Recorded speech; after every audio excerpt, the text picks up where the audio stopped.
Bonsoir et bienvenue dans votre émission Agora d'Elena qui reçoit aujourd'hui Monsieur le ministre d'État chargé de la réconciliation nationale et du dialogue à Cheikh Ibn Oumar, un sexagénaire et un grand commis de l'État, témoin des grands événements qui se sont succédés dans notre pays.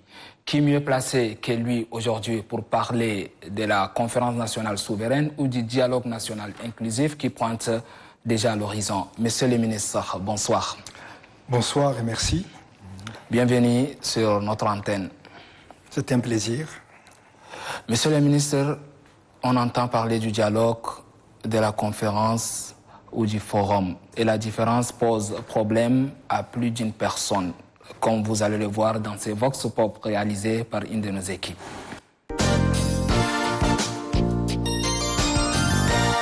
On parle beaucoup plus de dialogue. Quand il y avait un problème, et les concernés peuvent se retrouver pour chercher une solution. Cette solution doit se passer d'une manière pacifique. Mais quand on parle de conférences, ça peut être un entretien entre plusieurs. Il y a des conférences diplomatiques où beaucoup de diplomates peuvent se trouver aussi pour se concerter, pour trouver une solution. Ça se passe toujours dans un cadre bien équilibré. C'est comme si c'est des entretiens entre plusieurs individus. Mais en ce qui concerne forum ou encore fora, c'est aussi c'est toujours beaucoup plus politique.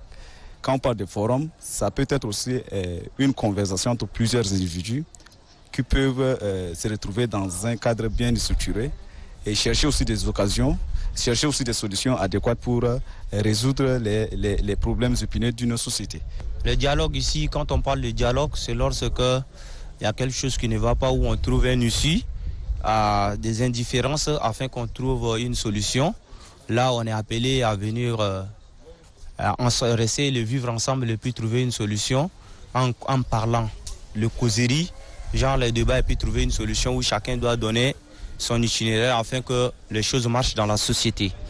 Et quand on parle de forum ici, forum peut être sur beaucoup de liens de différence, où on peut parler de l'autre là, des jeunes, on peut parler de forum des jeunes, forum de travail où on peut constituer beaucoup de personnes pour trouver ne serait-ce une solution, ou bien parler.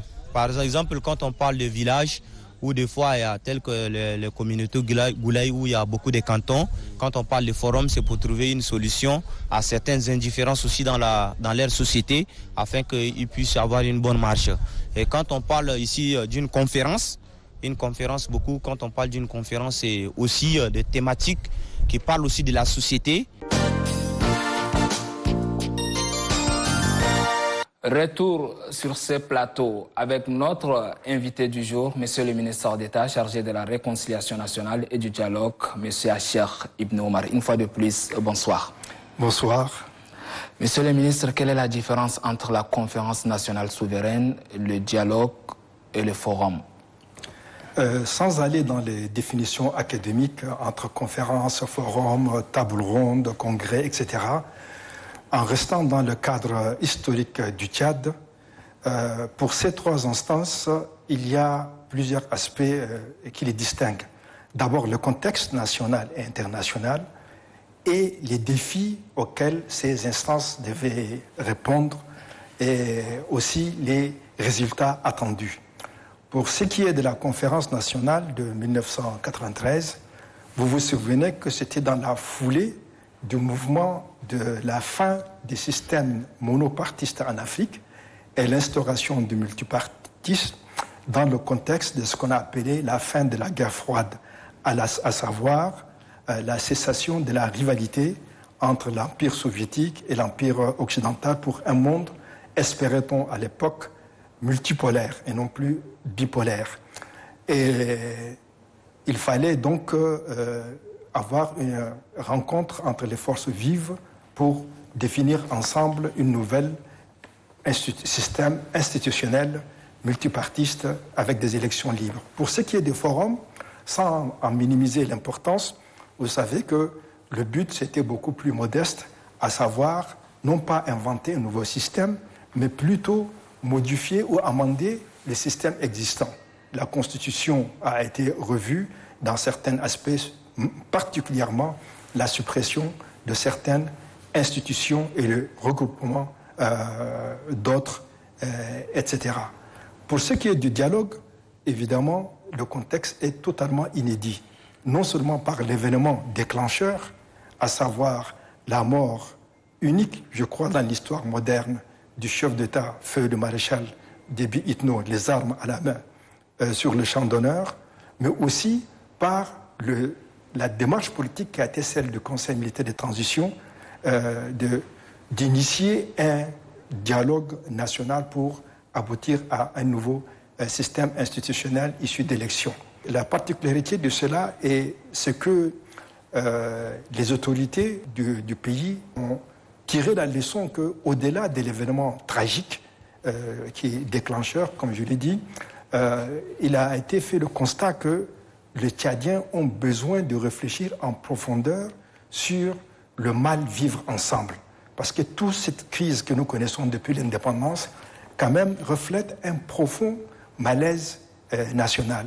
Et il fallait associer le maximum de forces et de composantes et de courants politiques pour ensemble construire un nouveau vivre ensemble. Le Tchad se prépare maintenant pour un autre grand rendez-vous, le dialogue national inclusif. Vous, en tant que président du comité d'organisation, dites-nous quelles sont vos espérances ou sinon vos attentes. Bon, en tant que citoyen, c'est autre chose.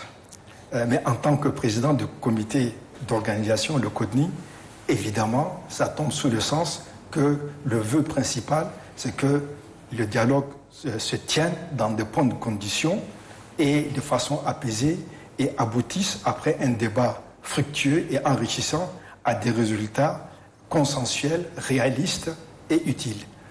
C'est le plus important, plus que la réponse à telle ou telle question. Merci, monsieur le ministre.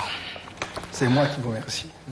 Je rappelle que nous avons reçu sur ce plateau le ministre d'État chargé de la réconciliation nationale et du dialogue, M. Acher Ibn Oumar.